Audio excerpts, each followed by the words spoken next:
ঈদের দিন ঘনিয়ে আসায় দিনাজপুরের হিলিতে পোশাক তৈরির কারিগরদের ব্যস্ততা বেড়েছে।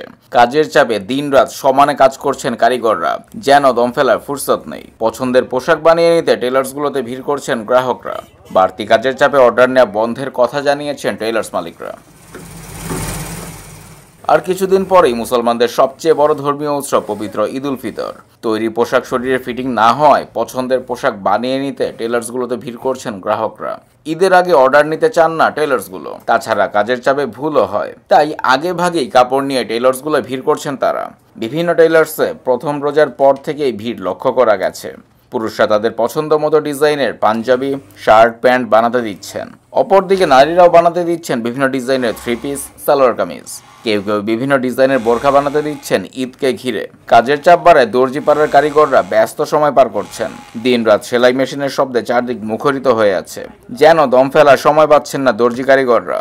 বাড়তি আয়ে তারা দারুণ খুশি। তবে দ্রব্যমূল্যের দাম বাড়ায় মজুরি বাড়ানোর দাবি জানিয়েছেন তারা।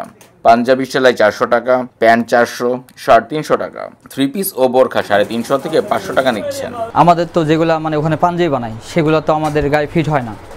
এই জন্য আমরা টেলার্সে আসছি যে আমাদের মন মতো আর কি আমাদের গায়ে ফিট হওয়ার জন্য আমরা এখানে টেলার্সে আসছি বানান দিতে। তৈরি কাপড় যেগুলো নিয়ে করতে ওই কাপড়ের যাই হোক মাপ ঠিক মতো হয় না। এখানে আসছি, এখানে ছেলেপেলেদের পোশাক বানানোর জন্য আসছি। রোজা শুরুর পর থেকেই কাজের চাপ বেড়েছে। বাড়তি চাপের কারণে এরই মধ্যে অর্ডার নেওয়া বন্ধ করা হয়েছে। কারিগরদের মজুরি বৃদ্ধি, সুতা সহ অন্যান্য উপকরণের দাম বাড়ায় তেমন একটা লাভ নেই বলে দাবি তাদের। কাজের চাপ মোটামুটি ভালো আছে। প্রায় 20 রমজান আমরা অর্ডার নেওয়া বন্ধ করে দিছি এবং কাজের মূল্য বলতে এখন ম্যাটেরিয়ালসের দাম সব কিছু বেড়ে যাওয়ার কারণে আমাদের যে লাভটা সেটা অনেকটা সীমিত হয়ে গেছে।